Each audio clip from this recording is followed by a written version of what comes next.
একদিন এক ভক্ত বামাখ্যাপাকে প্রশ্ন করলেন, বাবা, বিবেক কি? বামাখ্যাপা শান্ত কণ্ঠে বললেন, আত্মা জড় পদার্থ থেকে পৃথক, এই উপলব্ধিই বিবেক বাবা। এই বিবেকই মোক্ষ লাভের পথ দেখায়।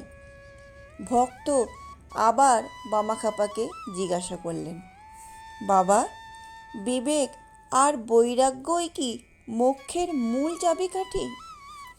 বামাখ্যাপা বললেন, বৈরাগ্য দুই প্রকার বাবা, অপরা বৈরাগ্য আর পরা বৈরাগ্য।